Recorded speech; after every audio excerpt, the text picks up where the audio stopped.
पिंपरी चिंचवड शहरासाठी महत्त्वाची बातमी. कधी केंद्र सरकारचा महत्त्वाकांक्षी प्रकल्प म्हणून गाजलेला पिंपरी चिंचवड स्मार्ट सिटी प्रकल्प अखेर मार्च 2026 मध्ये पूर्णपणे बंद होणार आहे. 8 वर्षांचा कालावधी उलटूनही अनेक प्रकल्प अपूर्ण राहिल्याने स्मार्ट सिटी कंपनी कायमस्वरूपी बंद करण्याचा निर्णय घेण्यात आला आहे. Pimpri Chinchwad smart city limited अंतर्गत सुरू असलेले सर्व प्रकल्प आता थेट महापालिकेच्या संबंधित विभागांकडे हस्तांतरित केले जाणार आहेत. स्मार्ट सिटी योजना 25 जून 2015 रोजी केंद्र सरकारने सुरू केली होती. देशातील 100 शहरांचा त्यात समावेश करण्यात आला होता. त्याच योजनेत 13 जुलै 2017 रोजी पिंपरी चिंचवड शहराची निवड झाली. त्यानंतर महापालिकेने स्वतंत्र कंपनी स्थापन करत स्मार्ट सिटीचे कामकाज सुरू केले. मात्र स्मार्ट सिटीचा 5 वर्षांचा कार्यकाळ जुलै 2021 मध्येच संपला.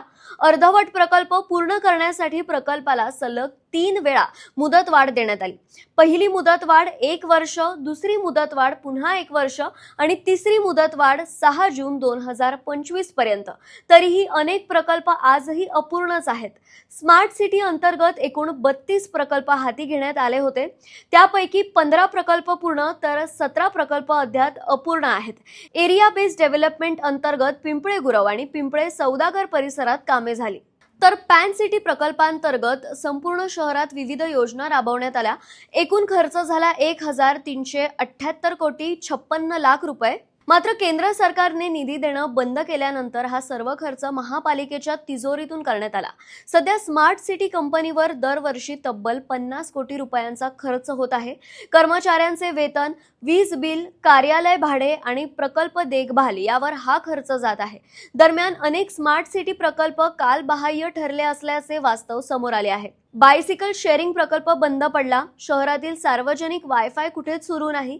स्मार्ट टॉयलेट्स प्रत्यक्षात दिसत नाहीत. सीसीटीव्ही, व्हीएमडी किऑस्कसाठी उभारलेले सिटी कमांड अँड कंट्रोल सेंटरही 100% कार्यरत नाहीत. स्मार्ट सिटी आणि महापालिका यांच्यातील समन्वयाच्या अनुभवामुळे अनेक कामांचा दर्जा सुमार राहिला.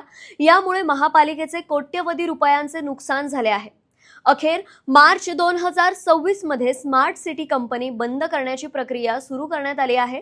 केलेली सर्व कामे महापालिकेच्या संबंधित विभागांकडे हस्तांतरित केली जातील, अशी माहिती पिंपरी चिंचवड स्मार्ट सिटी लिमिटेडचे सहमुख कार्यकारी अधिकारी किरण राज यादव यांनी दिली आहे. स्मार्ट शहराचं स्वप्न दाखवणारा प्रकल्प आता गुंडाळला जातोय. पण या प्रकल्पातून शहराला नेमका किती फायदा झाला हा प्रश्न मात्र नागरिकांच्या मनात कायम आहे.